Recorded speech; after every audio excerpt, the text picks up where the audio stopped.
Good morning and welcome to the टार education friends. टार education की डेली करंट अफेयर्स क्लास में मैं प्रकाश कुमार आप सभी का स्वागत करता हूं। आज है 2 सितंबर 2021। देखेंगे अब तक के सभी महत्वपूर्ण करंट अफेयर्स जो आपके आगामी सभी परीक्षाओं के लिए अति महत्वपूर्ण होंगे। साथ में देखेंगे ज़्यादा से ज़्यादा एक्स्ट्रा फैक्ट्स जो आपको औरों से आगे रखेगा। इस क्लास का PDF आप टार एजुकेशन की वेबसाइट और इन सभी प्लेटफॉर्म से डाउनलोड कर सकते हैं। सभी का लिंक डिस्क्रिप्शन बॉक्स में दिया हुआ है। क्लास प्रश्न यहाँ हिंदी इंग्लिश दोनों में है। आपसे आग्रह है कि क्लास अंत तक अटेंड करें, तभी आपको इस क्लास का महत्व पता चलेगा। और यदि क्लास परीक्षा उपयोगी लगे तो प्लीज़ वीडियो को लाइक कर दें, ज़्यादा से ज़्यादा शेयर करके टार एजुकेशन का सहयोग कर दें। और चैनल पर आप नए हैं या चैनल को अब तक सब्सक्राइब नहीं किया है तो अभी सब्सक्राइब बटन दबा दें, और पहले से यदि सब्सक्राइब कर लिए हैं तो आपका बहुत बहुत धन्यवाद। तो चलिए बिना देर किए शुरू करते हैं आज का क्लास। पहला प्रश्न है, where has it been announced to set up India's first air force heritage centre? हाल ही में भारत का पहला एयरफोर्स हेरिटेज सेंटर कहाँ स्थापित करने का घोषणा किया गया है? सही जवाब है चंडीगढ़। चंडीगढ़ में भारत का पहला एयरफोर्स हेरिटेज सेंटर स्थापित करने का घोषणा किया गया है, और यह देश का पहला ऐसा वायुसेना विरासत केंद्र हिंदी में बोलेंगे होगा। यह स्थापित होने पर इसके लिए भारतीय वायुसेना और चंडीगढ़ प्रशासन के बीच समझौता हुआ है। इंडियन एयरफोर्स के बारे में बात हो रही है तो उसके बारे में देख लेते हैं। इंडियन एयरफोर्स शॉर्ट में IAF, स्थापना इसका 8 अक्टूबर 1932। और इंडियन एयरफोर्स के अभी चीफ कौन है? तो air chief marshal RKS Bhadauria. पूरा नाम इनका राकेश कुमार सिंह भदौरिया है।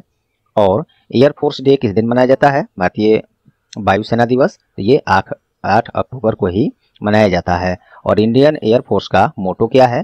तो touch the sky with glory, ये इंडियन एयरफोर्स का मोटो है। चलिए बाकी ऑप्शन देखते हैं। भुवनेश्वर क्यों न्यूज में रहा है? तो हाल ही में 100% कोविड-19 टीकाकरण पूरा करने वाला भारत का पहला शहर ये भुवनेश्वर ही बन गया है। उड़ीसा की राजधानी भुवनेश्वर इस मुकाम को पूरा किया है। 100% कोविड-19 टीकाकरण पूरा कर लिया है अपने पूरे क्षेत्र में। चलिए और इससे संबंधित एक और फैक्ट मैं आपको बता दूं। ये तो भुवनेश्वर हो गया 100% टीकाकरण कराने वाला पूरा वहाँ के सभी जनसंख्या का। एक और है, ये तो शहर बन गया, भारत का पहला शहर बन गया 100% टीकाकरण वाला। एक गांव भी है अपना भारत का, वो कौन सा गांव है? वहाँ पे वहाँ के सभी वयस्क जनसंख्या जो भी हैं उनको 100% वहाँ भी कोविड-19 का टीकाकरण करा दिया गया है। कौन सा गांव है? तो ये है वियान। वियान जो है जम्मू कश्मीर के बांदीपुरा जिले में एक गांव है वियान। यहाँ पे 100% टीकाकरण कर दिया गया है सभी वयस्कों का। यही बताना था, दोनों पॉइंट आप याद रखेंगे। चलिए नेक्स्ट है इंदौर। ये क्यों न्यूज में है? तो देश का पहला वाटर प्लस शहर कौन बन गया है? तो इंदौर। इंदौर वही इंदौर जो लगातार चौथी बार भारत का सबसे स्वच्छ शहर का दर्जा भी इसको मिलते आ रहा है, ये भी ध्यान रखेंगे। और इसको देश का पहला वाटर प्लस शहर बन गया है इंदौर। क्या होता है, किस आधार पर वाटर प्लस शहर माना जाता है? तो शहरों, यहाँ देखिए टेक्स्ट फॉर्म में ही देख लेते हैं। देखिए उन शहरों को वाटर प्लस सर्टिफिकेट दिया जाता है जो ODF डबल प्लस के सभी मानकों को पूरा करते हैं, उपचारित अपशिष्ट जल का पुनः उपयोग करते हैं। तो ऐसे शहरों को ये सर्टिफिकेट दिया जाता है, ODF प्लस के सभी मानकों को पूरा करने वाले। ODF क्या होता है? ओपन डिफिकेशन फ्री, अर्थात खुले में शौच मुक्त। तो ये इसी मानकों को पूरा किया है इंदौर, इसीलिए इसको दिया गया है वाटर प्लस शहर, और ऐसा पाने वाला देश का पहला शहर बन गया है। नेक्स्ट ऑप्शन क्या है? मथुरा। ये क्यों न्यूज में है? भारत का पहला ग्रीन हाइड्रोजन प्लांट स्थापित करने का घोषणा हुआ है हाल ही में। कहाँ? तो उत्तर प्रदेश के मथुरा में। चलिए तो ये सभी फैक्ट्स रहे पहले प्रश्न से इतने। स्टैटिक्स, एक्स्ट्रा फैक्ट, ऑप्शंस में भी उतने फैक्ट्स। उम्मीद करता हूँ इस तरह से क्लास आपको पसंद आई होंगी। चलिए अगला है, हाल ही में कहाँ मसाला पार्क बनाने का घोषणा किया गया है? तो ये है चिक्कामगलुरु। ये कर्नाटक का एक जिला है चिक्कामगलुरु जिला। वहाँ पे अंबाले एक जगह है, वहीं पे मसाला पार्क बनाने का घोषणा कर्नाटक सरकार ने किया है। और ये मसाला उद्योग और निर्यात को बढ़ावा देगा ये पार्क बनाने के बाद। और क्योंकि वह जगह जो है चिक्कामगलुरु जिला का अंबाले वो जगह का नाम है, विभिन्न किस्म के मसालों के साथ साथ कॉफ़ी के लिए प्रसिद्ध है। और ये कर्नाटक से संबंधित बातें हैं, उसके बारे में देख लेते हैं। कर्नाटक का राजधानी बेंगलुरु है। इसका स्थापना 1 नवंबर 1956 में। मुख्यमंत्री बसवराज बोमोई हैं, जो कि नए बने हैं। पूछा जा सकता है, ध्यान देंगे। नए या पुराने कोई भी पूछ लिया जाता है, खासकर नए हैं तो ज़्यादा ध्यान देने की जरूरत है, क्योंकि ये याद अभी हो सकता है कुछ लोग को नहीं हो। और राज्यपाल भी नए बने हैं, थावरचंद गहलोत, ये भी याद रखेंगे, ये भी नए बने हैं यहाँ के राज्यपाल गवर्नर। चलिए बाकी ऑप्शन देखते हैं। पूरी की न्यूज में है तो हाल ही में गुणवत्तापूर्ण पेयजल उपलब्ध कराने वाला भारत का पहला शहर पुरी बन गया है। गुणवत्तापूर्ण पेयजल उपलब्ध कराने से मतलब ये है कि अब उस शहर में 24 घंटे सीधे नल से उच्च गुणवत्तापूर्ण वाली पानी प्राप्त होंगी लोगों को, और उस पानी को पुनः फिल्टर करने की जरूरत नहीं पड़ेगी लोगों को। तो ऐसी सुविधा देने वाला भारत का ये पहला शहर है, क्योंकि अभी भारत के महानगरों जैसे दिल्ली, मुंबई, कोलकाता, चेन्नई, इन जगहों पर भी ऐसी सुविधा अब तक नहीं है, लेकिन पुरी में ऐसा सुविधा दिया जा रहा है। इसलिए गुणवत्तापूर्ण पेयजल उपलब्ध कराने वाला भारत का पहला शहर पुरी बन गया है, इसलिए न्यूज में रहा है, आप लोग ध्यान देंगे। खजुराहो, ये क्यों न्यूज में है तो 47वें खजुराहो नृत्य समारोह का आयोजन कहाँ किया गया तो मध्य प्रदेश के खजुराहो में। खजुराहो से संबंधित प्रश्न जीके में भी बहुत बार पूछा जा चुका है, उस तरह से भी महत्वपूर्ण है। और ये 47वां एडिशन इसका खजुराहो नृत्य कहाँ हुआ, खजुराहो, मध्य प्रदेश के खजुराहो में। कोलकाता की न्यूज में है तो डूरंड कप 2021 का आयोजन कोलकाता में ही अपने किया जाएगा। डूरंड कप, कुछ लोग कंफ्यूजन में होंगे क्या होता है, किस खेल से संबंधित है ये। तो डूरंड कप सबसे पुराना, एशिया का सबसे पुराना फुटबॉल टूर्नामेंट है और दुनिया का तीसरा सबसे पुराना ये फुटबॉल टूर्नामेंट है। अर्थात डूरंड कप फुटबॉल से संबंधित है और 2021 का संस्करण इसका कोलकाता में किया जाएगा। यही सब आप लोग ध्यान देंगे, याद रखेंगे। 3 सितंबर से ये 5 सितंबर से शुरू होने वाला है और 3 अक्टूबर 2021 तक किया जाएगा कोलकाता में डूरंड कप 2021। चलिए नेक्स्ट देखते हैं। भारतीय डिजिटल भुगतान कंपनी जो बिल डेस्क है उसका अधिग्रहण करेगा पेयू। मैं उम्मीद करता हूँ ये दोनों से लोग परिचित होंगे।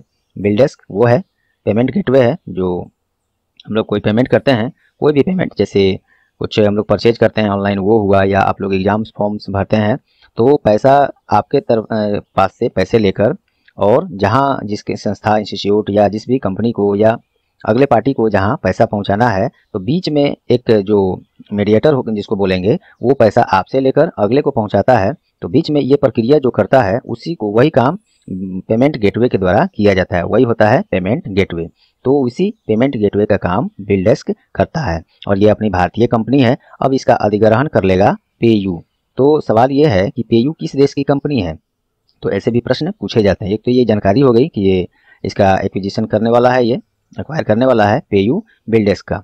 तो पेयू किस देश का कंपनी है तो ये है नीदरलैंड का कंपनी है ये, और ये अब बिल डेस्क का अधिग्रहण कर लेगा। कितना में, $4.7 बिलियन में। वाह, तो ये तो मैंने जानकारी दे दिया। चलिए तो अब बाकी ऑप्शन देख लेते हैं। नीदरलैंड क्यों न्यूज में रहा है तो नीदरलैंड के एम्स्टर्डम में, पहले एक प्रश्न सुन लीजिए, दुनिया का पहला 3D प्रिंटेड स्टील ब्रिज कहाँ जनता के लिए खोल दिया गया है तो वही नीदरलैंड के एम्स्टर्डम में 12 मीटर लंबा 3D प्रिंटेड स्टील ब्रिज जनता के लिए खोल दिया गया है और ऐसा यह दुनिया में पहली बार हुआ है, तो याद रखेंगे। फिलीपींस की न्यूज में है तो गोल्डन राइस का व्यावसायिक उत्पादन को मंजूरी दे दिया है फिलीपींस ने, और ऐसा करने वाला देखिए यहाँ पे नेक्स्ट टेक्स्ट में ही देख लीजिए। ये तो हो गया, दुनिया का पहला 3D प्रिंटेड ब्रिज जनता के लिए खोला गया है नीदरलैंड के एम्स्टर्डम में और ये 12 मीटर लंबा है। दूसरा ऑप्शन था हम लोग फिलीपींस, तो फिलीपींस जो है दुनिया का पहला ऐसा देश बन गया है जो गोल्डन राइस का कमर्शियल प्रोडक्शन को मंजूरी दे दिया है। क्या होता है गोल्डन राइस, तो ये एक अनुवांशिक रूप से संशोधित गोल्डन राइस है, जो इसका जब प्रोडक्शन किया जाता है तो काफ़ी कीमती है ये, और फिलहाल ये लिमिटेड यूज के लिए ही उत्पादित किया जाता है, लेकिन अब इसका उत्पादन कमर्शियल यूज के लिए भी किया जाएगा। क्या होता है इस तरह के चावलों से, तो ये जो है बचपन के अंधेपन का मुकाबला करने में सक्षम है और विकासशील देशों में लोगों का जान बचाएगा। और क्योंकि ये काफ़ी कॉस्टली आता है और उपयोगी है तो इसको लिमिटेड रखा गया था, अब इसका व्यावसायिक उत्पादन करेगा फिलीपींस और ऐसा करने वाला पहला देश बन गया है, इसलिए ये न्यूज में है। चलिए स्वीडन क्यों न्यूज में है, तो ग्रीन स्टील इसको फोसिल फ्री स्टील कहते हैं। ये हमको लगता है 1 वीक पहले का प्रश्न है ये। ग्रीन स्टील का उत्पादन करने वाला कौन विश्व का पहला देश बन गया है? इसको दूसरे रूप में भी आपको मिल सकता है प्रश्न। ग्रीन स्टील की जगह हो सकता है कहे कि फोसिल फ्री स्टील का उत्पादन करने वाला विश्व का पहला देश कौन बना है? तो स्वीडन बना है।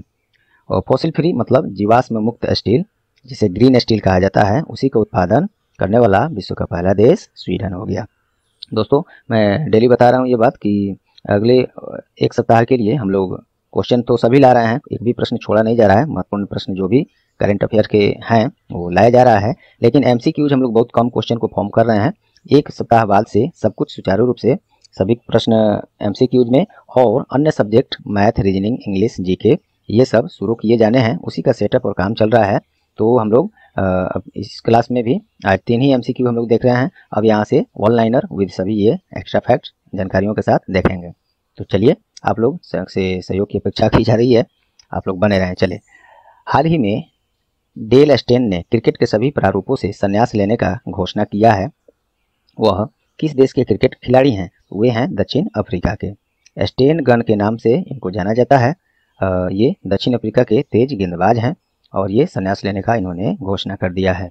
वे अपने भारत में जो इंडियन प्रीमियर लीग IPL होता है उसमें रॉयल चैलेंजर्स बेंगलुरु, जिसे शॉर्ट में RCB कहते हैं, RCB से संबंधित ये प्रश्न हाल ही में रेलवे या SSC CGL में पूछा गया था।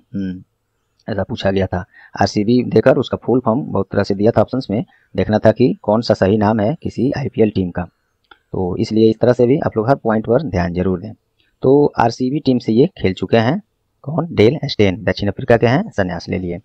चलिए, क्रिकेट की बात हो रही है तो ये चीज़ देख लेते हैं कि अंतर्राष्ट्रीय स्तर पर क्रिकेट गेम का आयोजन कौन कराता है? तो ये ICC कराता है, अर्थात international cricket council.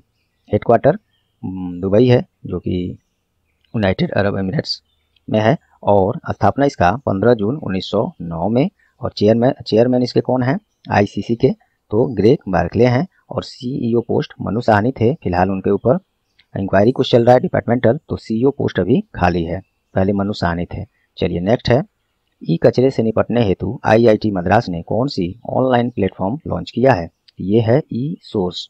IIT Madras द्वारा लॉन्च किए गए सोर्स प्लेटफॉर्म के द्वारा खराब हो चुके इलेक्ट्रॉनिक्स उपकरणों, गैजेट्स, उन सभी को और घटकों को खरीद बिक्री के लिए खरीदारों और विक्रेताओं को एक साथ जोड़ने का काम ये सोर्स प्लेटफॉर्म करेगा। तो ये शुरू किया है किसने? IIT मद्रास ने। Next, robo bank 2021 global dairy top 20 report में कौन सी कंपनी पहले स्थान पर है? तो लैक्टालिस फ्रांस का एक डेयरी कंपनी है जो $23 बिलियन कारोबार के साथ दुनिया की सबसे बड़ी डेयरी कंपनी है इस सूची के अनुसार। भारत की तरफ से बात करें तो प्रसिद्ध कंपनी अपनी है डेयरी कंपनी अमूल, जो है वो 18वें स्थान पर है। इससे पिछले रिपोर्ट में ये 16वें स्थान पर था, 2 स्थान का नुकसान के साथ अब ये 18वें स्थान पर है अपने भारत से अमूल। चलिए, नेक्स्ट है, और ये लैक्टालिस कंपनी जो पहले स्थान पर है फ्रांस का एक डेयरी कंपनी है, ये ध्यान देंगे।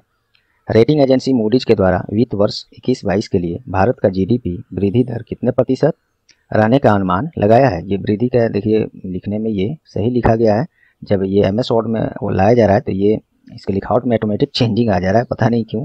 इसको हम लोग रिजॉल्व करने की कोशिश करेंगे, तो ये नहीं समझिएगा ये गलत तरीके से लिखा गया। लिखा सही गया है, यहाँ पे ये फॉर्मेट अपने आप चेंज हो जा रहा है इसका, पता नहीं क्यों, देखा जाएगा इसको। चलिए, तो मूडीज के द्वारा भारत का GDP कितने प्रतिशत अनुमान लगाया है? 9.6%। दरअसल ये 9.6% ये अपने पिछले रिपोर्ट में भी इतना ही का अनुमान लगाया था, जिसको बरकरार रखा है। इतना ही का विकास दर भारत का रहेगा। और मूडीज है क्या? तो यह एक अमेरिकन व्यावसायिक वित्तीय सर्विस प्रदाता कंपनी है। चलिए, नेक्स्ट देखते हैं। हाल ही में केंद्रीय आयुष मंत्री के द्वारा योग आधारित कौन सी मोबाइल ऐप लॉन्च किया गया है? तो ये है वाई ब्रेक, आयुष मंत्रालय के द्वारा हुआ है। तो पहले आयुष का फुल फॉर्म देख लेते हैं, पूछा जाता है ये, इसमें से पूछ देता है कि आयुष में S का मतलब क्या है, U का मतलब क्या है, इतना लंबा अगर नहीं भी दिया तो जरूर इसको याद रखेंगे, एकदम बिल्कुल पूछा जाता है, पूछा जा चुका है पहले भी। तो आयुष का फुल फॉर्म है आयुर्वेदा, योगा एंड न्यूट्रोपैथी, यूनानी, सिद्धा, होम्योपैथी, ये है इसका पूर्ण रूप। और केंद्रीय आयुष मंत्री अभी कौन है? तो असम के पूर्व मुख्यमंत्री और उससे भी पहले ये खेल मंत्री भी रह चुके हैं। देखिए ये सब पॉइंट आपको भी इस तरह से ध्यान रहना चाहिए दोस्तों। तो श्री सर्बानंद सोनोवाल अब हैं आयुष मंत्री, केंद्रीय आयुष मंत्री। वाई ब्रेक ये जो ऐप लॉन्च किया गया है योगा आधारित है। ये क्या है, इस मोबाइल ऐप का उद्देश्य जो है योगा को लोगों के जीवन का एक अभिन्न भाग बनाना, अंग बनाना, जो उनको स्वास्थ्य को बढ़ावा देगा और तनाव मुक्त करेगा। तो ये वाई ब्रेक ऐप है, याद रखेंगे, ऑल ब्रेक नहीं है।